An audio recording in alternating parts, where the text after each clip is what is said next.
Hey crew, it's Pitt and I'm back with some more esoterica. Today we are diving back into the works of Mrs. Helena Blavatsky. This is the Secret Doctrine. We are reading aloud and discussing as we go along the various points that are brought to light by the text. It is not the format for everyone, but people find value in it, so you are more than welcome to tag along as we continue our exploration. Before we begin, however, if you are unfamiliar with me, any of my unconventional beliefs, or if at any point in time I lose you in the terminology, there will be several playlists linked in the corner above, in the box down below, along with the original source material and the link for my book so that you can get a better understanding of who I am and why I say the things that I do. With that being said, we are going to dive in and continue our exploration of the Secret Doctrine with the Primeval Manus of Humanity. Those who are aware that the Great Flood, which was connected with the sinking of an entire continent, save what became a few islands, could not have happened so far back as 18 million years ago, and that Vyavasavata Manu is the Indian Noah connected with the Matsya, or the fish, avatar of Vishnu, may feel perplexed at this discrepancy between the facts stated and the chronology previously given. We're going to take just a second to point out something that has just recently been found. Off the coast of the Philippine Islands, they have found the remains of a civilization in the water. It is much like the exact same type of buildings, and I'm not sure it's the exact same building, but it's pretty close to what they find off the coast of India, both of which have been submerged. Now, that doesn't mean that they were attached to a different continent. Right? It can be that ocean levels have changed. It's a little bit less likely than the other scenario, the 12,000 year disaster cycle, in which the Great Flood is much better explained, in my opinion. But it is important to note that it would not have been 18 million years ago for any of them. Right? We've talked about the flood several times, how the biblical story of the flood has absolutely been stolen from the Sumerians. The Sumerians may have stolen it from the Hindus, but that is not as guaranteed as the fact that the Hebrews took it from the Sumerians, right? The story is remarkably similar. The names are the same except for one, right? The way that it went about is a little bit different, but it's pretty close to the same book, right? And so it is entirely possible that the Sumerians took it from the Hindus, but it is also entirely possible, although not proven in any way, shape, or form, that there was indeed a continent in the Indian Ocean that extended out towards Australia. That would have been the Lemurian continent. Now, that is just a name that we have given it since the 1860s, right? It is not something from antiquity. That is something that has been inserted, and she takes it as though it is absolutely proven fact, and it is absolutely not proven fact. There are many reasons to believe it. Many. The Easter Island is one of the reasons to believe that that was Lemuria. But there is no conclusive, definitive proof that this thing has happened. I believe the 12,000 year disaster cycle happened and explains it, and if you were more interested, that video will be linked above. Back to the text. But there is no discrepancy in truth. The reader is asked to turn to the Theosophist of July 1883, and after studying the article therein, The Septenary Principle in Esotericism, the whole question can be explained to him. It is in this explanation, I believe, that the occultists differ from the Brahmins. For the benefit of those, however, who may not have the Theosophist of that month and year to hand, a passage or two may now be quoted from it. Who was Manu, the son of Swayambhuva? The Secret Doctrine tells us that this Manu was no man, but the representation of the first human races evolved with the help of the dying Kohans, Devas, at the beginning of the first round. But we are told in his laws, Book 180, that there are 14 Manus for every kalpa, or interval from creation to creation. Read interval from one minor pralaya to another. Footnote. Pralaya, a word already explained, is not a term that applies only to every Nitya Brahma or the world's dissolution following every Manvantara, equal to 71 Mahayugas. It applies also to each obscuration as well, and even to every cataclysm that puts an end, by fire or water in turn, see the 12,000-year disaster cycle, to each root race. Pralaya is a term like that of Manu, the generic name for the Shishtas, who, under the appellation of king, are shown in the Puranas as preserved, with the seed of all things in an ark from the waters of that flood, or the fires of a general volcanic conflagration, the commencement of which we already see in our fifth race in the terrible earthquakes and eruptions of these late years, and especially in the present one. It is nice to know that even back then they were still thinking that they were imminently upon the end of time, even though we are definitely not there yet. Which in the season of a pralaya overspreads the world, the earth.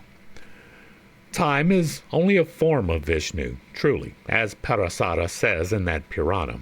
In the Hindu Yuga Kalpa, we have the regular descending series 432, with ciphers multiplied as occasion requires for esoteric purposes, but not, as Wilson and other Orientalists thought, for sectarian embellishments. A Kalpa may be an age, a Daya Brahma, or a sidereal Kalpa, astronomical and earthly.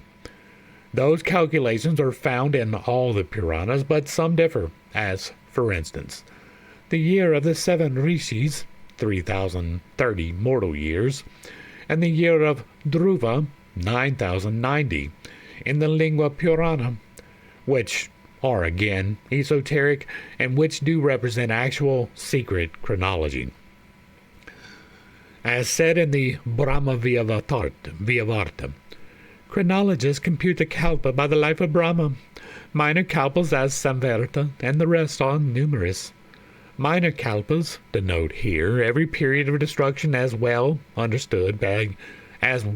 well understood by Wilson himself, who explains the latter as those in which the Samvarta wind or other destructive agents operate, or interval from creation to creation, and that those in the present divine age. There have been as yet 7 Manus, those who know that there are 7 rounds, of which we have passed 3, and are now in the 4th, and who are taught that there are 7 dawns and 7 twilights, or 14 Manvantaras, that at the beginning of every round and at the end, and so on, and between the planets there is an awakening to elusive life, and an awakening to real life. And that, moreover, there are root Manus, and what we have to clumsily translate as the seed Manus, the seeds for the human race of the forthcoming round, or the Shishtas, the surviving fittest. Footnote. An intuition and presentiment of the Shishtas may be found in Mr. Sennett's Esoteric Buddhism 5th edition. See it in annotations, the Noah's Ark theory. A mystery divulged only to those who have passed their 3rd degree in initiation. Those who have learned all that will be better prepared to understand the meaning of the following. We are told in the sacred Hindu scriptures that the first Manu produced 6 other Manus, 7 primary Manus in all, and these produced in their turn each 7 other Manus. Footnote 2. The fact that Manu himself is made to declare that he was created by Viraj, and that he then produced the 10 Prajapatis, who again produced 7 Manus, who in their earlier turn gave birth to 7 other Manus, relates to other still earlier mysteries, and is at the same time a blind with regard to the doctrine of the septenary chain and the simultaneous evolution of 7 humanities, or men. However, the present work is written in the records of cis-Himalayan secret teachings, and Brahmanical esoteric philosophy may now differ in form as the Kabbalah does, but they were identical in hoary antiquity. The production of the latter is standing in the occult treatises as 7 by 7. Thus, it becomes clear that Manu, the last one, the progenitor of our 4th round humanity, must be the 7th, since we are on our 4th round. Footnote 3. There is another esoteric reason besides this one for it. Aviva Savata is the seventh Manu because this are round, although the fourth is the pre-septenary, Manvantara, and the round itself is in its seventh stage of materiality or physicality. The close of its middle racial point occurred during the fourth root race, when man and all nature reached their lowest state of gross matter. From that time, in example, from the end of the 3.5 races, humanity and nature entered on the ascending arc of their racial cycle. Since we are on our fourth round, and there is a root Manu at globe A and a seed Manu at globe G, just as each planetary round commences with the appearance of a root Manu, Dayan Kohan, and closes with a seed Manu, so a root and a seed Manu appear respectively at the beginning and the termination of the human period on any particular planet. Footnote 4. The interval that precedes each yuga is called a Sandhya, composed of as many hundreds of years as there are thousands in the yuga. And that which follows the latter is named Sandhyamsa, and is of a similar duration, we are told in Vishnu Purana. The interval between the Sandhya and the Sandhyamsa is the yuga-denominated Krita, Treta, etc., etc. Before Krita, Treta, Dwapara, and Kali constitute a great age, or aggregate of 4 ages. 1,000 such aggregates are a day of Brahma, and 14 Manus reign within that term. Now, we had to accept this literally when there would be only one Manu for every 4,320 millions of years. As we are taught that it took 300 million of years for the 2 lower kingdoms to evolve, and that our humanity is just 18 and some odd millions old, where were the other Manus spoken of, unless the allegory means what the esoteric doctrine teaches us about the 14, each being multiplied by 49? Now, the main problem with this is that it is circular logic, right? I am pulling this number from this source, and because this source states the number, therefore it has to be true, because it corroborates with what I just pulled from that source. That's circular logic. Like, there's no reason to believe the 4,320,000 years, or for 320 million years. There's no reason to believe that, right? It is a number completely fabricated. The same is true for 300 million. Those numbers may be correct, but there is 0% chance that you can prove that conclusively. Math works. You can add the inputs and it will come out to exactly what you expect it to. But that doesn't mean that your inputs are good. It means that you have a number that you are taking as a given, but it doesn't mean that it is actually the given, right? The number that you are using does not necessarily comport with reality. It's just a number that you have decided makes sense. Some of it is based off of the precession of the equinoxes, and that makes sense, right? It makes sense that if you take this amount of time, it goes through the entire precession of the equinoxes, and that is something you can only get through observation through generations, right? A single person would not be able to observe well enough the movement of the stars to know that there is a precession of the equinoxes. That is something that takes some time. So obviously somebody took the time, and if they took the time to understand that going through this one particular section of the sky took this long, and we extrapolate that there are these other 11 slots, then yes, you can make math work. That is even a true number. But that doesn't mean that there's a disaster attached to that number at all. That is something that you were extrapolating. That is something that you were inserting. I like to keep it to the things that we can talk about and prove, right? When I talk about the 12,000 year disaster cycle, the reason I have that number is because there is a trackable, traceable cycle, right? We know that the magnetic field of the Earth changes. We have a fair approximation of how often it changes. We have knowledge that there were giant floods. We have knowledge that some places that were underwater are underwater were once not underwater, and that places that are above water now were once underwater. These are indisputable things.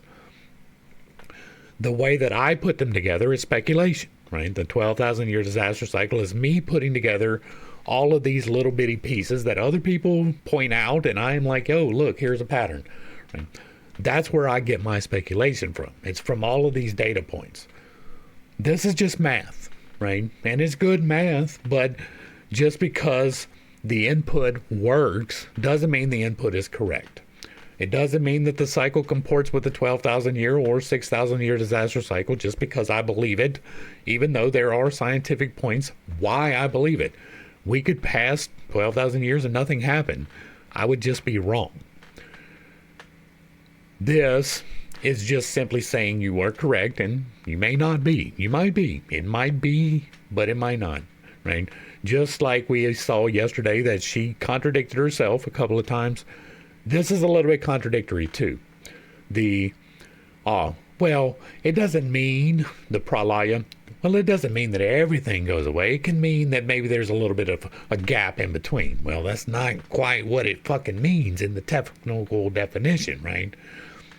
But you can add in things. You can extrapolate things. Oh, well, that's the end of their cycle. Our cycle is the important one, and we still got time on that one. I don't believe that there is necessarily this rest period. There may be a time where everything disappears. That is true. But nobody will be here to record it. Nobody will be here on the other side of it and say, oh, yeah, by the way, this happened, and then I slept for 10 million years, and then we created a new creation. Right? That is never going to happen. And because that is never going to happen, nothing that she is saying here can be proven. That's my main contention with it, right? You can speculate about all that you want.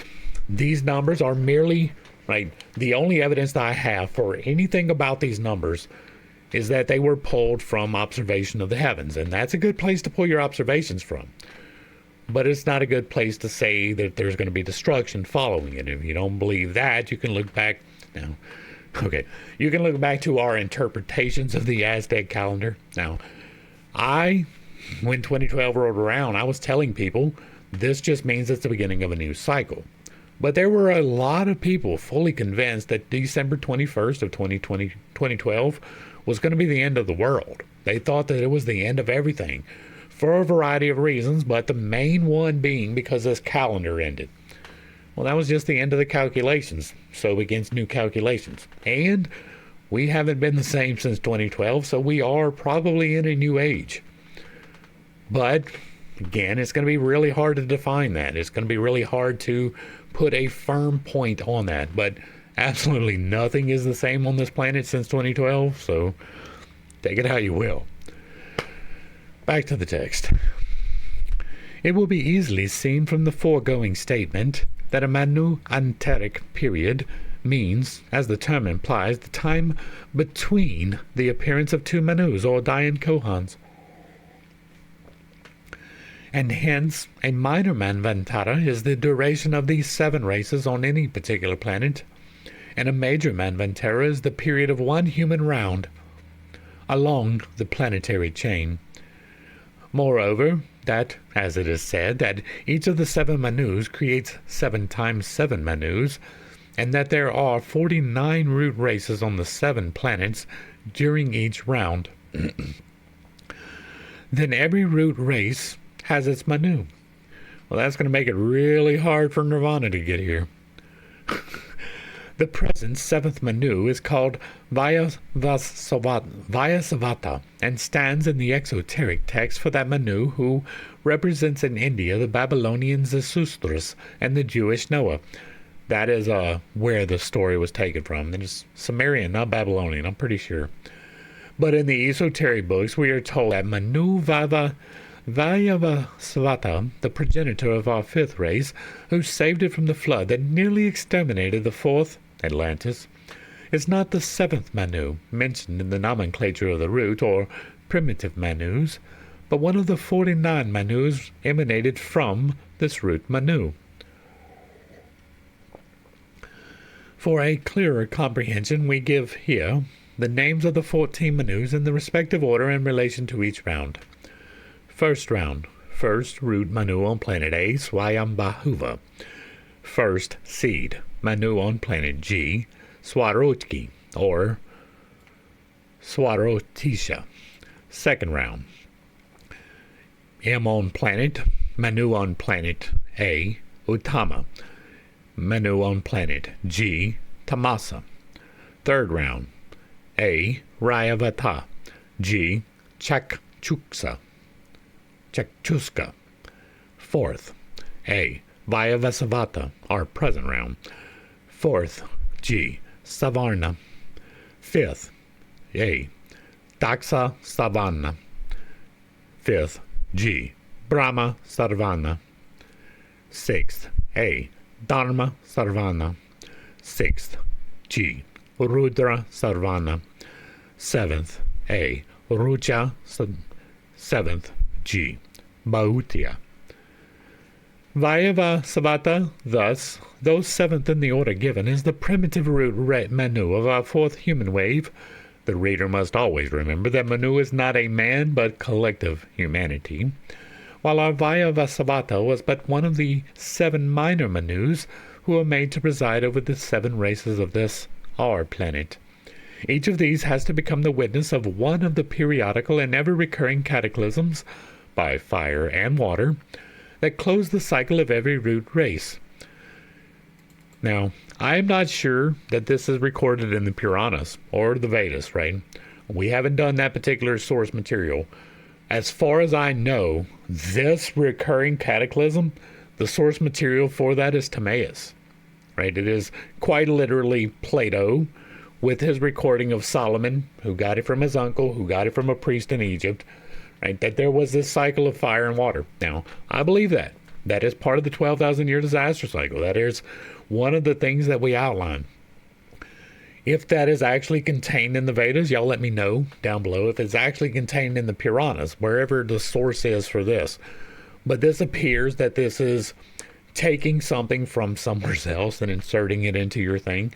And again, I don't know the root, so it is possible that it is recorded in both places. But as far as I know, the only recording of this cycle is what we have from Plato, which is a fourth-hand account from Egypt. So I'm just pointing that out, right? Back to the text.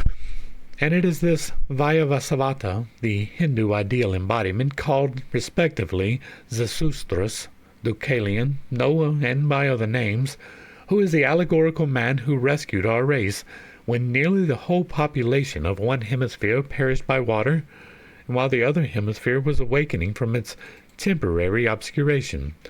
Footnote. The words creation, dissolution, etc. do not render correctly the right meaning of either Manvantara or Pralaya. The Vishnu Purana enumerates several. The dissolution of all things is of 4 kinds. Parasara is made to say, Nayamitika, occasional, when Brahma slumbers, his night, when, at the end of this day, occurs a recoalescence of the universe, called Brahma's contingent recoalescence, because Brahma is this universe itself. Prakritika, elemental, when the return of this universe to its original nature is partial and physical. Atyantika, absolute, identification of the embodied with the incorporeal supreme spirit, Mahatamic state, whether temporary or until the following Mahakalpa. Also, absolute obscuration, as of a whole planetary chain, etc., and Nitya, perpetual, Mahapralaya, for the universe, death. For man, Nitya is the extinction of life, like the extinction of a lamp, also in sleep at night. Nitya Sarga is constant or perpetual creation, as Nitya Pralaya is constant or perpetual destruction of all that is born. That which ensues after a minor dissolution is called ephemeral creation. This is samyama, production, existence, and dissolution. The subject is so difficult that we are obliged to repeat our statements. All right. Thus, it is shown that there is no real discrepancy in speaking of the Vyavasavata Manvantara, Manuantara, literally between 2 Manus, 18 million odd years ago, when physical or the truly human first man appeared in his fourth round on this earth. And one of the other Vyavasavatas, e.g. the Manu of the great cosmic or sidereal flood, a mystery, or again the Manu Vyavasavata of the submerged Atlantis, when the racial Vyavasavata saved the elect of humanity, the fifth race, from utter destruction. As the several, and quite different, events are purposely blended in the Vishnu and other Puranas in one narrative, there may yet be a great deal of perplexity left in the profane reader's mind. Therefore, as constant elucidation is needed, we must be forgiven unavoidable repetitions. The blinds which conceal the real mysteries of esoteric philosophy are great and puzzling, and even now the last word cannot be given. The veil, however, may be a little more removed, and some explanations hitherto denied may now be offered to the earnest student. As somebody, Colonel Vance Kennedy, if we do not mistake, remarked, the first principle in Hindu religious philosophy is unity in diversity. If all of those Manus and Rishis are called by one generic name, this is due to the fact that they are one in all the manifested energies of one and the same Logos, the celestial, as well as the terrestrial messengers and permutations of that principle, which is ever in a state of activity. Conscious during the period of cosmic evolution, unconscious, from our point of view, during cosmic rest, as the Logos sleepeth in the bosom of that which sleepeth not. Nor is it ever awake, for it is sat, or beingness, not a being. It is from it that issues the great unseen Logos, who evolves all the other Logoi, the primitive Manu who gives being to all other Manus, who emanate the universe and all in it collectively, and who represent in their aggregate the manifested Logos. Footnote: see the superb definitions of Parabrahman and the Logos in Mr. Subaro's lectures on the Bhagavad Gita, in the early numbers of the Theosophist of 1887. I'm going to point out that this is kind of correct and kind of not, right?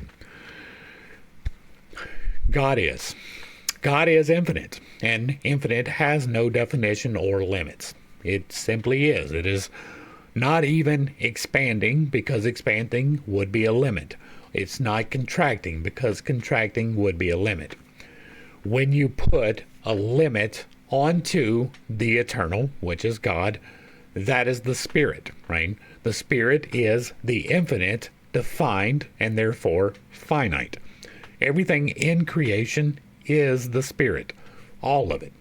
But the Spirit by itself is, if you were to take a snapshot of creation, like a Polaroid, everything in stasis, perfectly still.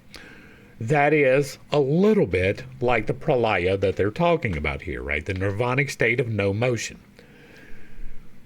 Once there is motion of any scale within the Spirit, which is the defined finite piece of the infinity, right? The Spirit is entirely God, but it is not all of God.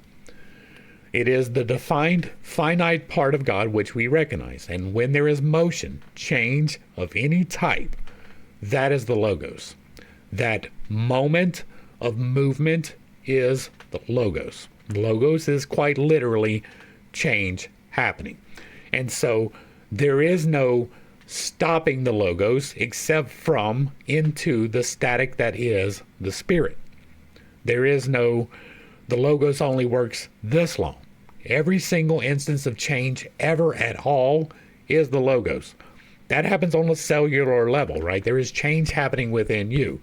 Your flesh is a visible sign of change happening, right? Just because it's not a flash of light doesn't mean that there is not change happening in here. And the part that you see is the physical emanation of that change taking place on various scopes, scales, and levels. But every single instance of that change is the Logos. It is quite literally change in motion. Every single fire, every single spark, every single breath, every single circulation of your blood, any movement at all, even a change of your mind, any movement at all is Logos. And so there is somewhat of a misunderstanding of logos in here, but there is somewhat of an understanding of logos in here. It's just not defined quite the best, at least in my opinion. So, back to the text. Oh wait, did we do the logos? Yeah, okay. Hence, we learn in the commentaries that while no Dayan Kohan, not even the highest, can realize completely the condition of the preceding cosmic evolution, the Manus retain a knowledge of their experiences of all the cosmic evolutions throughout eternity. This is very plain. The first Manu is called Swayambhuva, the self-manifested, the son of the unmanifested Father.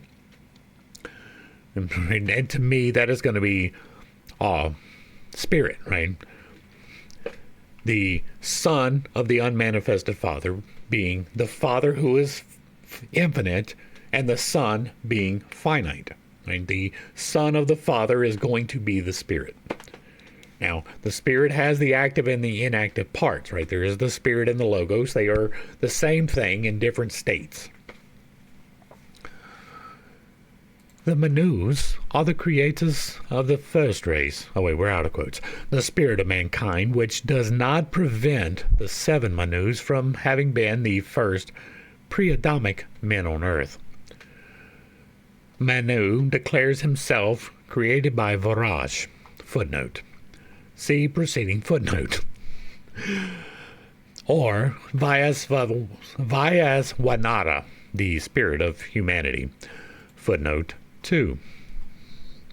See Manu 1. Vyasvanara is, in another sense, the living magnetic fire that pervades the manifested solar system, or the Logos.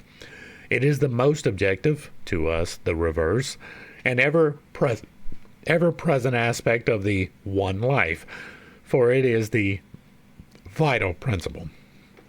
It is also the name of Agni. Now, fire is indeed Logos, right? It is literal, the physical manifestation of the change happening, right? It is what you can see. There is butane in this lighter. If I hit the button and I don't throw a spark, the butane comes out and it affects no change. But if I hit the spark, it changes. It no longer is butane. It is changing into carbon dioxide, carbon monoxide, various other elements, and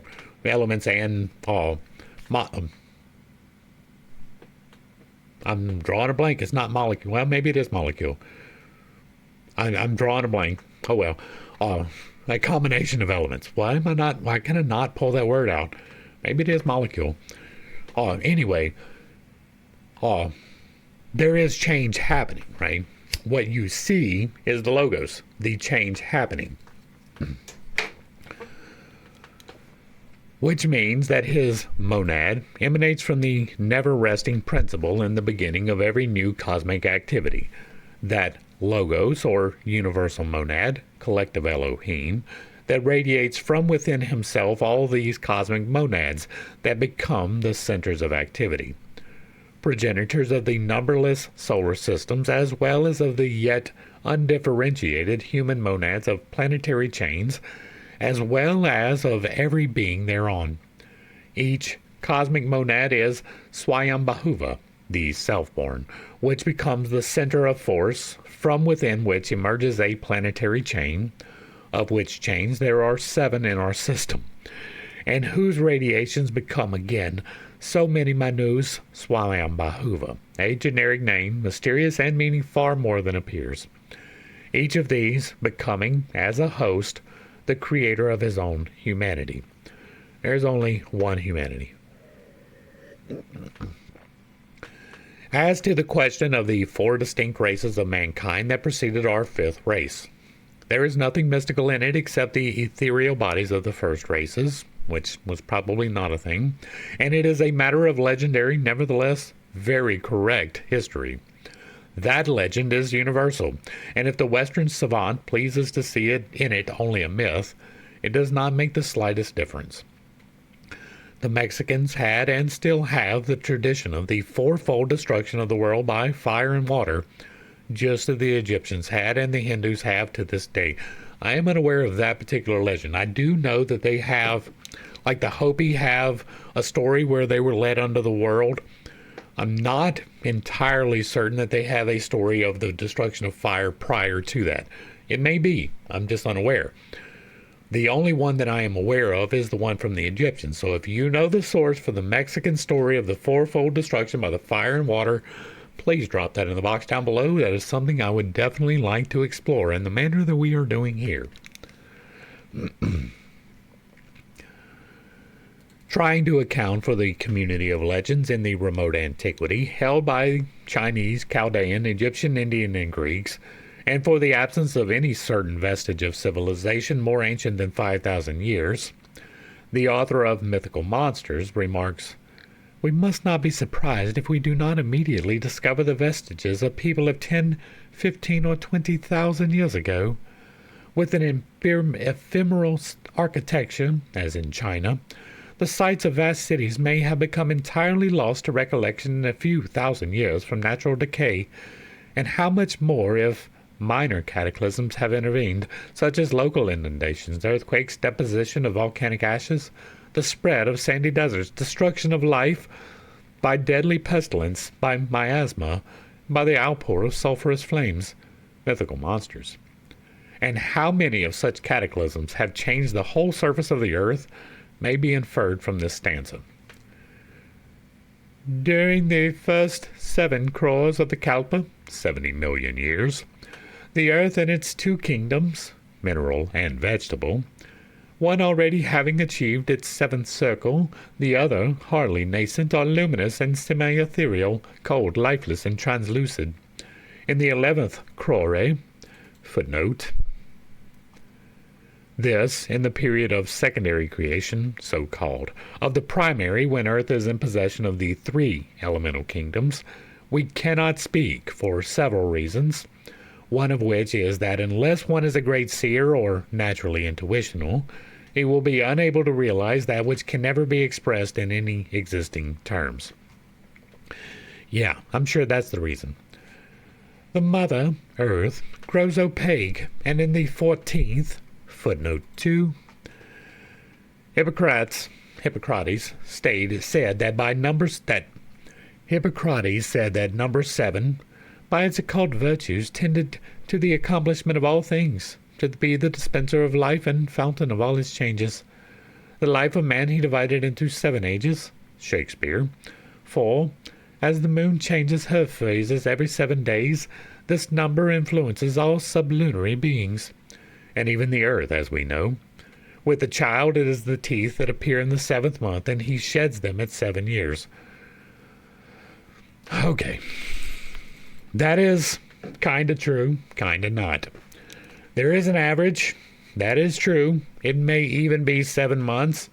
That may be. I am not sure, but I can tell you that both of my children had their teeth coming by the 4th month. Both of them, right? Both of them had already began losing them before they were 7 years old. That is something that I can speak of for both of my children. It may be that the average is 7 for both of those. I highly doubt it. The average is probably closer to 8 for both of those for various reasons that we talk about in the fundamental harmonics of life, because 8 is actually the number for a variety of reasons which we talk about, and I'm not going to here. But if you've been hanging around for any length of time at all, you will know that 8 much better describes this. Right, even like it's saying at twice 7 puberty begins, maybe, right? But you can pretty much divide lives into periods of 3 years or of 8 years.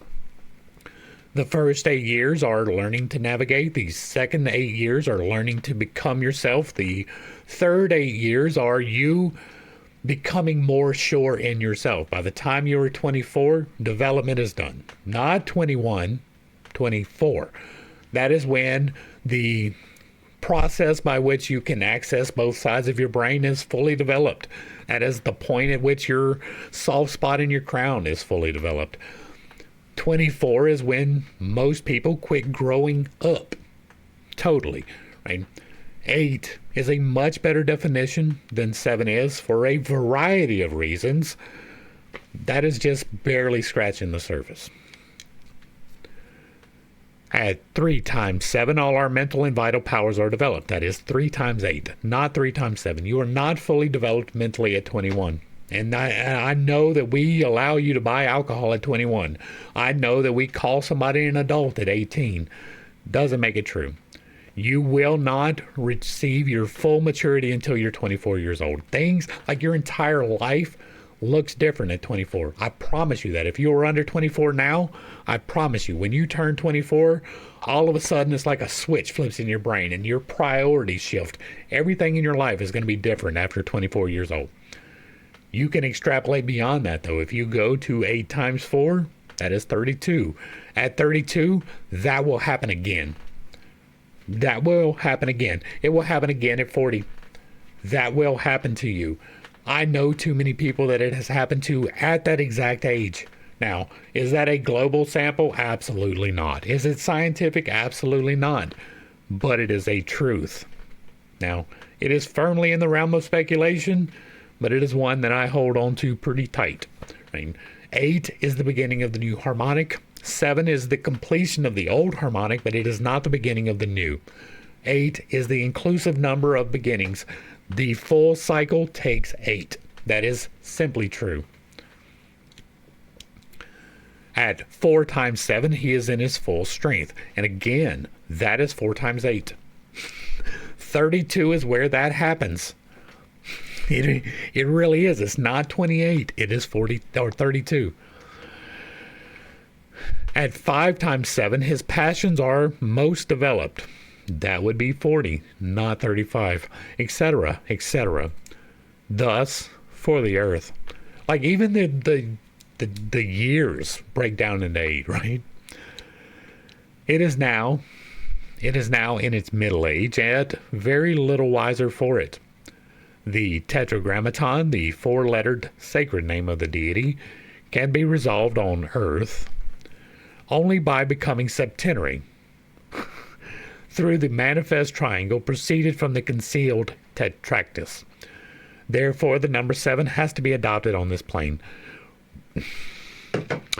Once again, let's hit it real quick, right?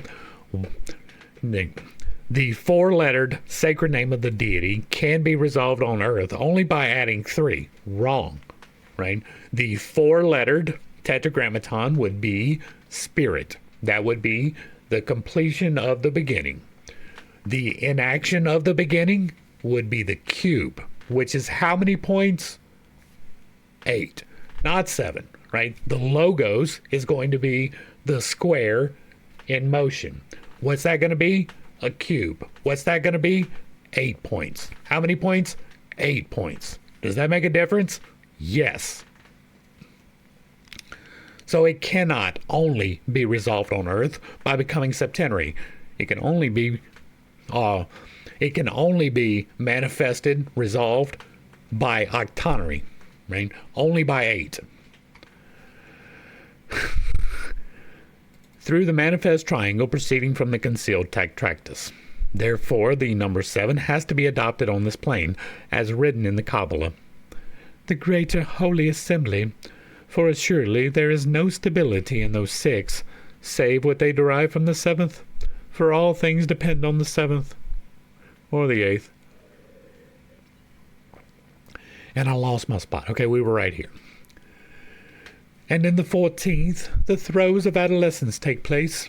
These convolutions of nature, geological changes, last till her 20th crore of years, uninterruptedly, after which they become periodical and at long intervals.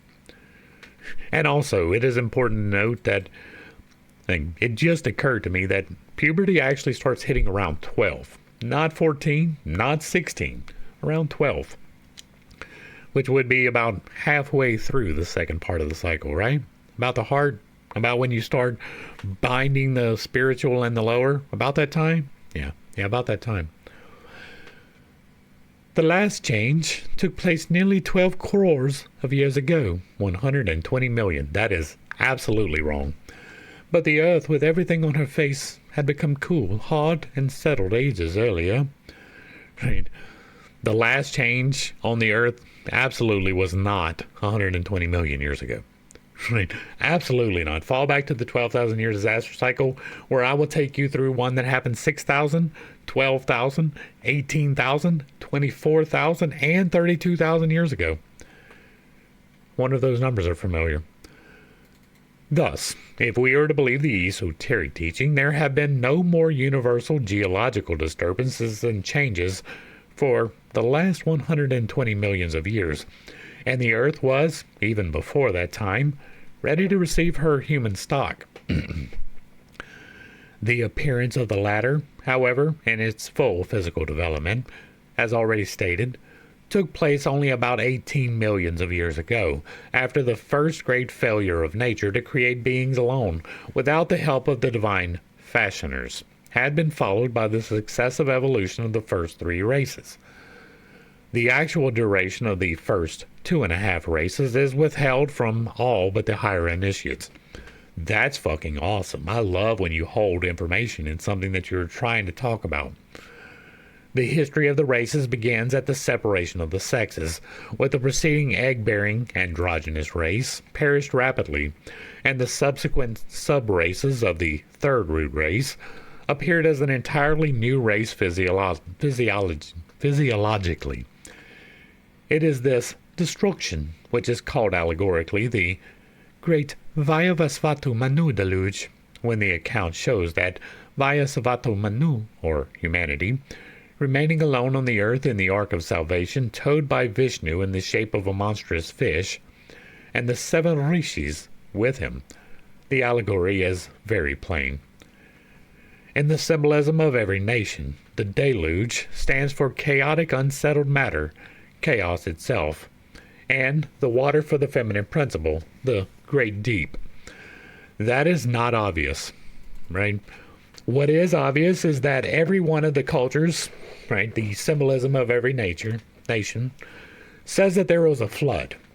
Not chaotic, unsettled matter, not chaos itself, and not as a feminine principle, but as literal water killing people.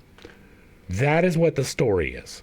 It is not a symbol of something else. It is a recording of this thing that happened to humanity and was fucking terrible. Right? That is what is recorded, not a symbol. Right? I am emphatic about that because the undisputable fact that this is recorded on every continent by a variety of cultures separated by great distances in the same manner tends to lead towards a common event, if not a common source, right? It is possible that they all came from the exact same source. That is extremely unlikely. It is more likely that it was the same event experienced by separate peoples. That is not symbolism, that is literalism. Back to the text. As the Greek lexicon of Parkhurst gives it, arche, ark, answers to the Hebrew rasit, or wisdom, and, at the same time, to the emblem of the female generative power, the arg, or arca, in which the germ of nature, and of mankind, floats or broods on the great abyss of the waters during the interval which takes place after every mundane or racial cycle. Arg is also the mystic name of the divine spirit of life, which broods over chaos. Now, Vishnu is the divine spirit as an abstract principle, and also as the preserver and generator or giver of life, the third person of the Trimurti, composed of Brahma, the creator, Siva, the destroyer, and Vishnu, the preserver. Vishnu is shown in the allegory as guiding, under the form of a fish, the ark of Vayavasvata Manu, clean across the waters of the flood. There is no use in expatiating upon the esoteric meaning of the word fish. See Payne Knight, Inman, Gerald Massey, etc. Its theological meanings as phallic. But the metaphysical, divine, Jesus is called the fish, and so were Vishnu and Bacchus. Ias, the savior of mankind, being but the monogram of the god Bacchus called Ichthus, the fish. Footnote. Says St. Augustine of Jesus, "For he is a fish that lives in the midst of waters." Christians call themselves little fishes, pisciculi, in their sacred mysteries. "So many fishes bred in the water and saved by one great fish," says Tertullian of the Christians and Christ and the Church. None of that proves anything. As to the 7 rishis of the ark, they symbolize the 7 principles, which become complete in man only after he had separated. There are 7 principles. See the 7 facets of God. And become a human, and no longer a divine creature. See, for further details, the 7th Manu. And the only reason that there are 7 and not 8 is because 8 is the number of the divine, and the divine is the encompassing of all the 7 virtues and the 7 vices. Right? It is the entirety of it, as opposed to another individual input to it. Nor have we many details about the submersion of the continent inhabited by the second root race. But the history of the third, Lemuria, is given, as is that about Atlantis, the others being only alluded to. Now, once again, I have to point out that there is no continent named Lemuria. There is no record of Lemuria. This word really didn't exist prior to the 1860s. Right? It is not from some source material that she is pulling this continent. Right? It may be, right? I'm not saying emphatically that she has not got some source material for this, but it is not listed in that source material as Lemuria. That is important. Lemuria is said to have perished about 700,000 years before the commencement of what is now called the Tertiary Age, the Eocene. Footnote 2. Esoteric Buddhism. So that's your source. Now, at this point in time, there was speculation about a continent off the coast of Asia, India, right? And that the speculation was that lemurs were accounted for because this continent once existed, and therefore they called it Lemuria for the lemurs, right? Now, there is no record whatsoever of this continent. There is records of conflict in the general area, but that can be attributed to India itself without this other continent. There is, outside of this particular source material, no record of a second root race, right, or a third root race. That is something exclusive to this particular set of documents. And so, while I do believe that Atlantis did exist, I believe that Lemuria, if it existed as a continent, existed concurrently with the continent of Atlantis. Right? Atlantis was not just an island. It was very large. I believe that Lemuria was the same way, and that large sections of the earth that are now above water were once below water, and that was concurrent with Atlantis and Lemuria. That when the change happened in the 12,000-year disaster cycle and the earth turned 90 degrees, those parts sunk beneath the waves, and the parts that are currently above the waves rose due to a process called isostatic pressure. Back to the text. And it is during this deluge also, an actual geological deluge this time, that Vayavasvatu Manu is again shown saving mankind. Of course, allegorically it is mankind, or a portion of it, the 4th race, which is saved. So also he saves the 5th race during the destruction of the Atlanteans, the last Atlanteans, the remnants that perished 850,000 years ago. Footnote. This event, the destruction of the famous island of Ruta and the smaller one, Daitya, which occurred 850,000 years ago in the later Pliocene times, must not be confounded with the submersion of the main continent of Atlantis during the Miocene period. Geologists cannot place the Miocene only so short a way back as 850,000 years. Whatever they do, it is several million years ago that the main Atlantis perished.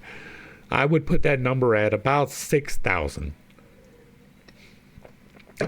Again, for various reasons that are outlined in the 12,000 year disaster cycle. 850,000 years ago, after which there was no great submersion until the day of Plato's Atlantis, or Poseidonus, known to the Egyptians only because it happened in such relatively recent times. And again, you can only say this if you disregard what Plato said, right? Plato quite plainly says he received from Solon the account that Solon received from his uncle, and his uncle received it from an Egyptian priest who told him that there was a cycle of flood and fire that repeated, and that the Greeks only remembered one. But that doesn't mean that there was not more than one. The Egyptians knew about multiple deluges and fire cycles at the time of Solon's uncle. That is what is recorded in Timaeus. We read it here on this channel. It's part of the Ancient Lore playlist. This is a misrepresentation of what is contained within that. It's one of the many, many misrepresentations that we have seen in Miss Blavatsky's work. It is the submersion of the Great Atlantis which is the most interesting. It is of this cataclysm that the old records, see the Book of Enoch, say that the ends of the earth got loose, upon which the legends and allegories of Vyasavata, Zethustris, Noah, Deculion, and all the tutti quanti of the elect saved had been built. Tradition, taking into no account the difference between sidereal and geological phenomena, calls both indifferently deluges. Yet there is a great difference. The cataclysm which destroyed the huge continent of which Australia is the largest relic, was due to a series of subterranean convulsions and the breaking asunder of the ocean floors. Isostatic pressure. I'll help you out there. That which put an end to its successor, the fourth continent, was brought on by successive disturbances of the axial rotation. That is pretty close to true right there. It began during the earliest tertiary periods and, continuing for long ages, carried away successively the last vestige of Atlantis, with the exception perhaps of Ceylon and a small portion of what is now Africa. That is wrong. It changed the face of the globe, and no memory of its flourishing continents and isles, of its civilizations and sciences, remained in the annals of history, save in the sacred records of the East. No. Once again, go to Timaeus, go to Critias. Plato wrote about this, right? He wrote about this. He's the record by which you are pulling your fucking information, and you're doing it wrong, right? You're literally not quoting your source material correctly. That annoys me. That greatly annoys me, right? Now, there's a lot here that is incorrect, right? Continuing for long ages, carried away successively the last vestige of Atlantis. That is not what the record states. The record states that it disappeared in a single day, that it went underwater in a single day. It was not carried away successively, last vestiges or not. Now, are there remnants? Yeah, there's at least a couple of islands that probably, like the Canary Islands, that was probably Atlantis, right? There are reasons to believe that that was the extreme, but Atlantis as a continent took up most of the Atlantic Ocean.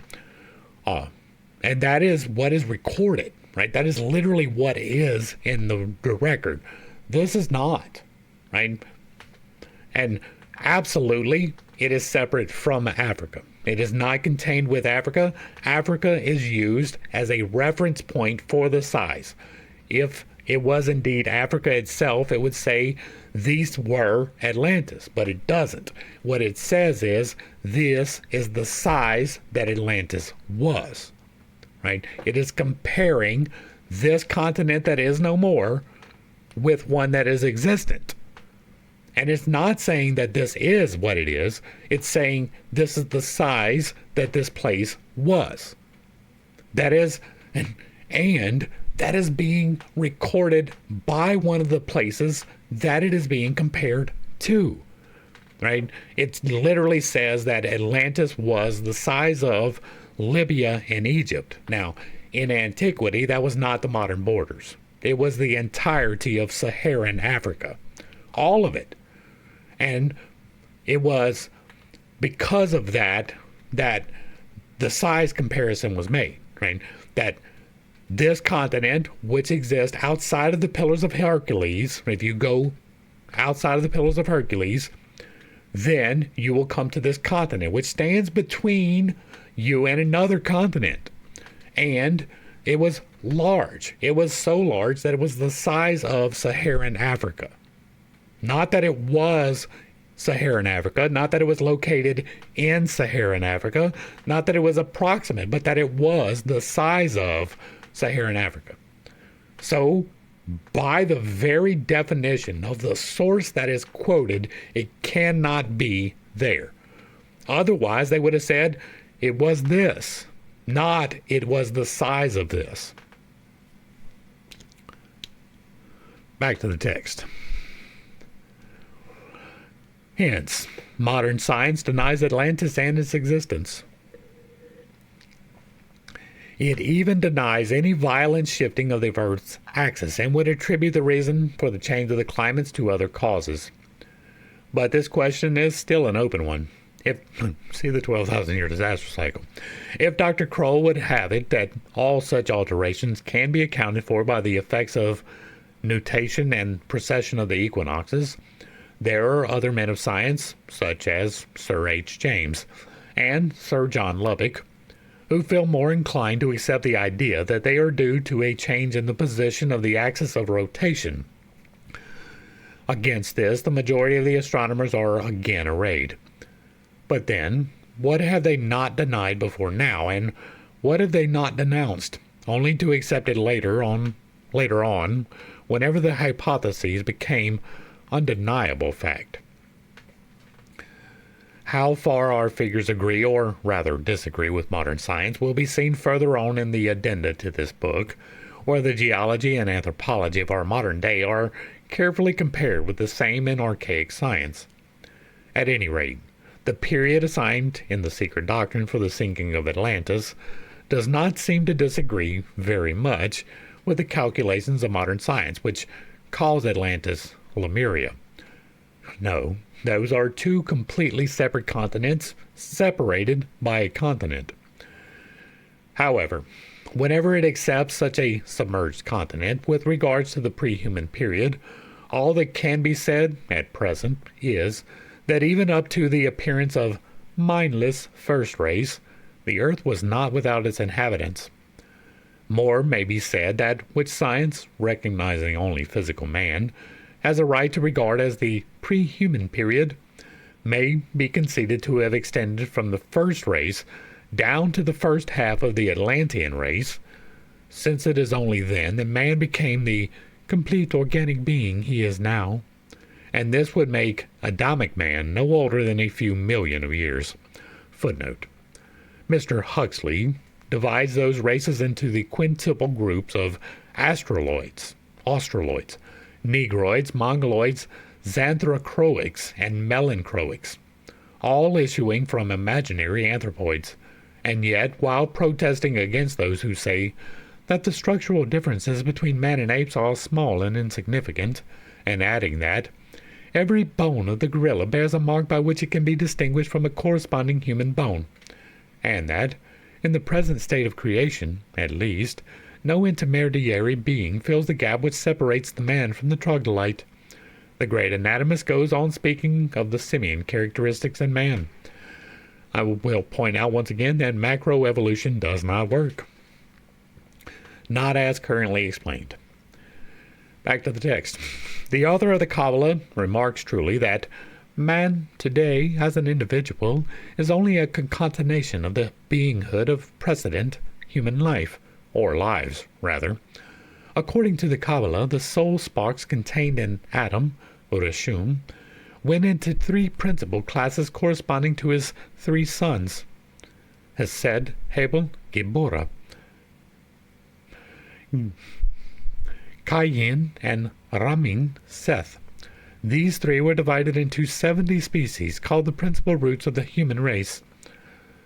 Says Rabbi Yehuda, how many garments of the incorporeal man are these which are crowned from the day man was created? Says Rabbi Eleazar, the mountains of the world, the great men of the generation, are in discussion upon it, and there are three. One, to clothe in that garment of the Ruah, spirit, which is in the Garden of Eden on earth. One, which is more precious than all, in which the Neshama is clothed, in that bundle of life between the angels of the kings. And one outside garment which exists and does not exist, is seen and not seen. In that garment the Nefesh is clothed, and she goes and flies in it to and fro in the world. This relates to the races, their garments or degrees of materiality, and to the three principles of man in their three vehicles. And that is going to bring us to the end of the Primeval Manus of Humanity. Hopefully I brought a little bit of enlightenment and not too much confusion to a somewhat difficult topic. I understand I hold some unconventional beliefs, and I have a tendency to step on toes when I relay those. It is not intentional, but it is not something that I apologize for.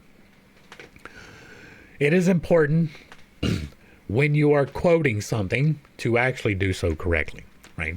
We have had the problem with this source material from Critias and Timaeus, right? This is not how it is presented in Plato. It is not. We have seen several times so far her do the exact same thing with Genesis and Exodus, right? You take the parts that you want and twist them a little bit to make them fit what you want. As long as you don't quote the entire thing, you're probably going to be all right. That's not acceptable, right? I do not hold that the Bible is an authority, right? It holds some good information. You can get value out of it, but as a whole, it is not factually correct. As a whole, it is fallible. It is wrong in a lot of cases, right? But if you are going to use the Bible as a source material, then you don't get to misquote it, right? You don't get to take it out of the context in which it is written. That's the problem I have with Christianity, right? You took what was written and completely made something else out of it. There's no prophecy for a virgin birth. That is non-existent. That does not exist. There is no prophecy that there would be a Messiah, right? There is somewhat a prophecy that a singular actor would come and be king of Judah, right? That was the entirety of the prophecy. Not that there would be some salvation from hell. Hell is not in the Old Testament. Heaven is not in the Old Testament, right? Neither one of those is an Old Testament concept. They were entirely fabricated for the New Testament. If you are going to use the source material, then you have to quote it. And you can quote it and prove it wrong. You can quote it and prove it right. But you've got to quote it correctly. You don't get to just make shit up, right? If you do just make shit up, you've got to acknowledge it, right? I fully acknowledge that my belief that Lemuria was concurrent with Atlantis is based upon speculation. Now, I have reasons for that speculation. Literal archaeological remains in the water where it shouldn't be. That is a reason to speculate, right? The interconnectedness of all of these cultures and the root stories is a reason to speculate. The trackable, traceable glaciation and deglaciation periods that happen with regularity and on a spontaneous cue. Those things are scientifically traceable and trackable. And still, it is speculation until it is a proven thing. We know without any doubt whatsoever the magnetic field on this planet shifts. there is great reason to believe that it is an imminent thing right now, right? Those are things to speculate upon, but until that shift happens and we literally watch it happen, it is speculation. Even like we have scientific evidence that magnetic fields have shifted, period. We have that. The way that rocks form, the way that they stratify changes according to the magnetics, and still it is speculation. It is fine to go to whatever source material you want, but you have to quote it correctly. You have to be in context when you do it. If you are out of context, you're dismissed. Most of what she says, I do not put any weight in. Once I got to the point where I was realizing, okay, you're saying this, but it is not the correct quote, every time from then on, I can't give you any weight, right? Most of the things that she says in here, they make a little bit of sense, but some of it is wildly out of the box, and there's no way I can go with it, right? The outdated belief systems about race from 150 years ago, right? We don't play that anymore. We understand that there is only a humanity, and the evolutionary differences that we have within the species, those can be explained climatically. Those can be explained due to the location that you were born in. We can explain those. There is no reason to believe whatsoever that any race of humans is substandard because they have less melanin in their skin, but she believed that.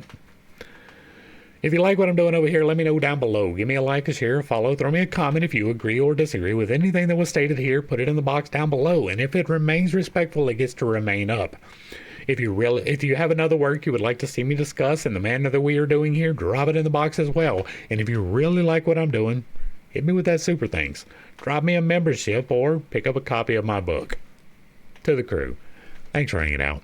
I appreciate every single minute that you are here with me, and I am praying for you every single day. Until next time, I love you. God loves you. You are perfect, whole, and complete just the way that you are. And this has been Pit's Take. Peace.